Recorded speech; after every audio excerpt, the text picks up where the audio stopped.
Voltamos então para o nosso segundo bloco, aproveitando do intervalo. Nesse debate sempre o intervalo é muito produtivo. E eu quero deixar aqui para a professora Cristina Pires, então graduada, pedagoga, pós-graduada em mídias para a educação, pastório, sargento da Brigada Militar, da Polícia Rodoviária Estadual, do nosso comando rodoviário, do Grupo de Montenegro, graduado, especialista na área, e esse que vos fala, né, mediador desse embate, do privilégio de mediar esse embate, Dar Borges Machado, pós-graduado em Segurança do Trânsito, com obras editadas, com extensão nos Estados Unidos. Tive o privilégio de estar em todos os países do Mercosul, estudando e discutindo a questão do trânsito para o bloco econômico. Mas nesse intervalo, a professora Cristina traz uma reflexão muito interessante, que eu vou deixar, nem vou fazer o preâmbulo, mas vou deixar que ela coloque para o grupo e para os nossos internautas a sua percepção no que se refere a investimento ao professor. Isso. Tem que haver também uma preocupação com a formação do professor. Porque o professor entende que tem que trabalhar realmente lá na semana do trânsito e trabalhar algumas regras, tipo, eu não posso fazer isso, eu não posso fazer aquilo no trânsito, eu devo usar o cinto, eu não posso falar no celular, eu devo atravessar na faixa de segurança, eu tenho que olhar para os dois lados antes de atravessar e assim por diante. Porque o professor às vezes nem sabe como abordar esse assunto. Então eu acredito que tem que ter uma formação para esse professor, uma preparação neste sentido, para que o professor tenha segurança de trabalhar a educação para o trânsito com o seu aluno. Entender que o trânsito, ele é um conjunto de regras, mas ele tem um coletivo, né? E que se tem que trabalhar essa questão de valores com as crianças também, a partir da realidade da criança, abordar coisas da realidade dele. Minha escola fica perto de uma avenida, então vamos trabalhar com essa criança, essa realidade deles. E o professor muitas vezes não tem essa preparação, não tem essa formação. Então eu acredito que tem que haver também cursos de formação para o professor. A EPTC em Porto Alegre faz isso. Né? Eu fui... O Instituto Zero Acidente também fez. Fiz um curso há uns 2 anos atrás. Tive o privilégio de fazer um curso muito bom de preparação, de formação para o professor, para que a gente tenha essa base de formação, para que tenha essa segurança para trabalhar e como trabalhar o trânsito. E não só pontualmente lá na semana do trânsito. O que a professora Cristina coloca, Pastore, é a preocupação que eu vejo de primário, assim, para te fazer alguma coisa tem que estar balizado, tem que estar instrumentalizado. E me chegou há pouco tempo a informação sobre a cidade de Portão, vizinho nosso aqui, dizendo que há um tempo atrás a secretária de Educação, antes de começar a educação para o trânsito, chamou o Instituto Zero Acidente e deu um curso para todos os professores. Tanto para trabalhar na transversalidade do conhecimento, quanto na própria multidisciplinaridade. Então, o que eles fizeram? Instrumentalizar, qualificar, preparar e aí iniciaram um programa, né, organizado. Pastor, agora na tua área pedagógica, digamos assim, agora como tu é um cara multidisciplinar nessa questão trânsito aí, na área como professor, tu acredita que essa questão colocada pela professora Cristina Pires, ela traz uma potencialização desse conhecimento e que vai produzir resultado lá na rodovia? Não há dúvida disso, não tem dúvida. Para citar, as universidades, nos mais variados cursos, talvez só direito ofereça a legislação de trânsito, a disciplina de trânsito, como optativa, e não como uma parte do currículo do curso. Então, se nós tivéssemos incluído como parte do currículo, independente do curso que fosse, legislação de trânsito, mas principalmente a área de licenciatura, com certeza refletiria na escola e futuramente na rodovia, nos trechos que os veículos transitam. Bom, agora com uma visão do fiscal, você depende muito da educação que a pessoa... Não podemos largar tudo para o professor e o professor vai resolver essa situação para nós. Não, isso vem da família também. Aí nós começamos a pegar outros valores.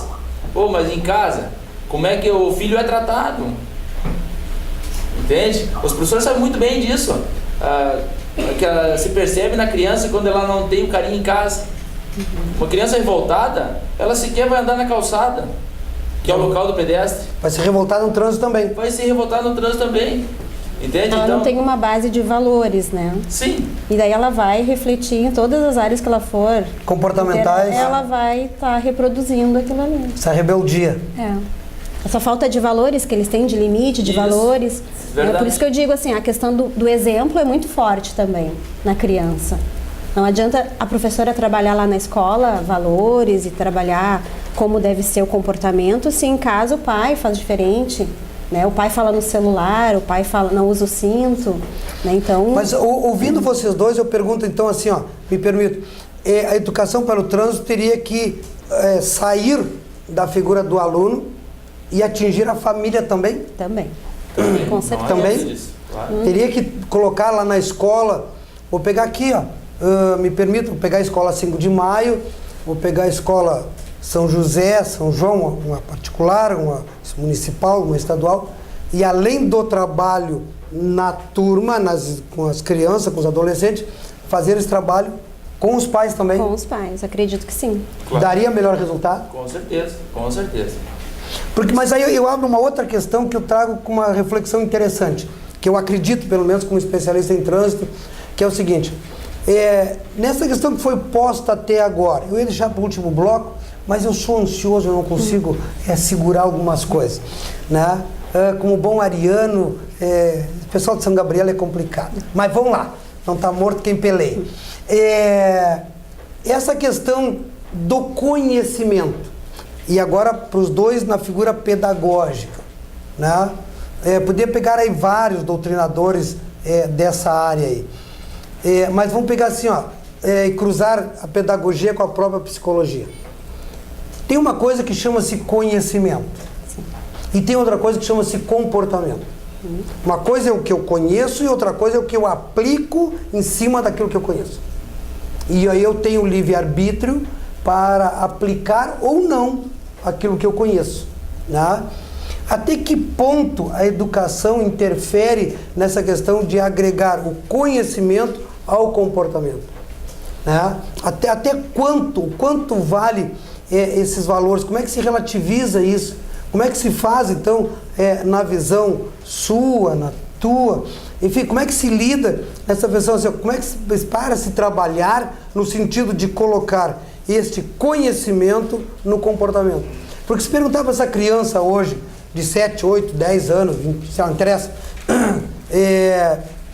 se ela deveria, se ela sabe que não é para andar na rua, na pista de rolamento, se eu perguntar, ela vai saber que sim. Se ela sabe que ela tem que andar na calçada, ela vai dizer que sim, né? A grande maioria eu acredito que saiba. E como é que se faz para que ela siga esta linha de orientação, esse conhecimento que ela tem? E essa figura do livre-arbítrio, e eu vou começar com o pastor. Como é que se lida isso? Eu tenho conhecimento, mas eu tenho um comportamento desassociado ao que eu conheço. Como é que se faz? Como é que acredita que possa ser feito para cumprir as regras? Na lei, no ferro, como dizia lá no interior de São Gabriel, barriga cheia, guria, barriga cheia e pau na orelha, né? Passa pela fiscalização, é um trabalho mais amplo, convencer, diferente de instrumentalizar. Depois a professora pode nos ajudar nessa figura, o que é educar, né? O que é passar conhecimento. Bom, eu queria dizer para o senhor que se fosse o objetivo do Código de Trânsito fosse a fiscalização e a punição somente, ela seria o capítulo 1º e não o 15º como é no Código de Trânsito. Mas isso é verdade. Então, o Código de Trânsito, como ele é conhecido como o Código da Vida, primeiro ele diz as regras, transita pelo lado direito, os veículos têm que ter equipamento obrigatório, entre eles o cinto de segurança. Outra coisa, desde 97 está escrito no Código de Trânsito que tem que usar o cinto de segurança. Em 2014, nós, fiscais, abordamos o condutor e ele não usa o cinto de segurança. Mas eu só vou até ali. Não interessa, mas se é só até ali. Existe há 17 anos essa regra. Então, quer dizer, todas as pessoas sabem disso. o que elas conhecem do que elas fazem, tem uma certa distância nisso. Então, mas acredito que aumentando o conhecimento dessa pessoa, aumentando no próprio CFC, quando forma o condutor, a questão das regras, da educação, de respeitar o próximo. Por exemplo, estava essa semana na Ramiro Barcelos, aqui próximo da rua Santos Dumont, e um veículo passou, aproximadamente, eu pude observar assim, eu calculei em torno de 80 km por hora. E aí eu pergunto ao senhor, e para a prof, e se dá um acidente, podemos considerar na Ramiro Barcelos, que é 40 km por hora, um acidente? Se dá um atropelamento? Com certeza Sabendo não. que as pessoas, e aí eu falo do que eu falei no primeiro bloco, depende também do pedestre, eles dificilmente vão até a faixa de pedestre para cruzar as avenidas. Entende? Quer dizer, então é uma questão geral, não podemos ficar só num ou ficar só no outro, mas todos os dois precisam ter o conhecimento para aí sim a atitude que ele vai ter nas vias vai ser o que é esperado pelo guarda de trânsito. Essa questão é bem ampla, né? Porque a criança ela tem que ter um sentido, né? Para ela acreditar que aquilo ali vai funcionar, tem que ter um sentido, um significado. Então, isso passa por todas as áreas de conhecimento que se trabalha na escola, meio ambiente, trânsito, saúde, sexualidade. Ela tem que entender que aquilo faz sentido e tem uma importância. Não adianta tu dizer para a criança que ela tem que botar o papel da bala no lixo se ela não entender o porquê. O que vai acontecer com aquele papel de bala se eu deixar no chão? Ela tem que se então, convencer. Ela tem que se convencer de que aquilo ali é importante. O convencimento de fazer aquilo que ela conhece está naquilo de entender o que está acontecendo. E eu me lembro, e o Pastório vai se lembrar aqui, como sargento da Polícia Rodoviária, nós fizemos um trabalho aí há bem pouco tempo, que era o seguinte, bem simplesinho. Perguntaram ao motorista que tinha sido identificado pela Polícia Rodoviária em teste positivo de etilômetro, ou seja, apresentava, constatado pelo órgão fiscalizador de teor alcoólico, se ele sabia que era proibido beber e dirigir. 100% das pessoas afirmaram que sabiam. Ou seja, então conhecimento não falta. Fazer campanha para dizer o que as pessoas já sabem não vai produzir resultado.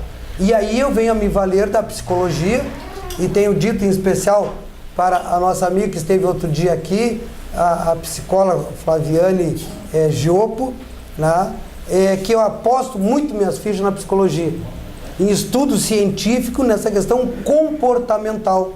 Por quê? Porque é comportamental.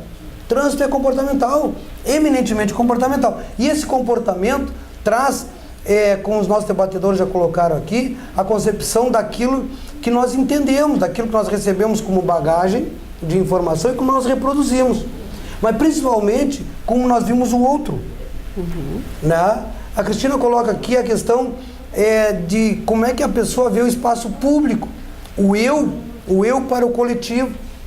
E o problema é que me parece que nós estamos aí já na segunda década do terceiro milênio e está muito mais, cada vez mais eu do que o coletivo.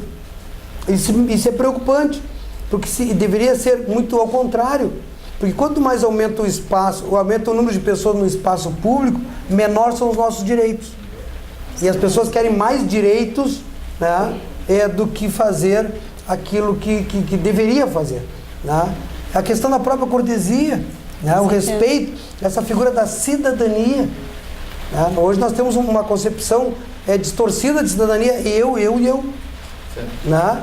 Mas a própria sociedade, me permitam fazer uma reflexão, a sociedade nesse momento ainda discute valores. Quer ver um exemplo bem simplesinho, para todos que nos assistem nesse momento. Importante, se eu estou em casa e peço uma pizza, eu quero que essa teleentrega chegue rápido, urgente. A pizza tem que chegar quente, íntegra, a pizza que eu pedi, enfim. Se ele vai passar por um sinal vermelho, por cima da calçada, se ele vai bater a caixa no espelho de alguém, não é problema meu. Eu quero tempo e qualidade. Porém, se eu estou no trânsito, eu quero que esse mesmo condutor aí de teleentrega, ele percorra as ruas, mas cumprindo todas as regras de circulação. Né? Então, assim, não passe o sinal vermelho, não ande sobre a calçada, não bata em carro nenhum, não arranhe ninguém, não atropele pedestre. E aí? eu quero levar a vantagem aonde eu estiver. A sociedade vai ter que definir um valor, né? Voltamos à figura do trânsito ainda, agora envolvendo todos nós, principalmente o motorista. Se eu estou dirigindo, eu chego num cruzamento, numa faixa de pedestre, eu quero que o pedestre pare para que eu passe. Essa rua é do veículo. Pedestre, tu espera a tua vez do semáforo. Eu vou lá, estaciono o carro e me transformo em pedestre. Eu chego no cruzamento, não, só um pouquinho, sua excelência, né, pedestre, motorista, pare para que eu passe. Então eu quero levar a vantagem por onde eu estiver transitando.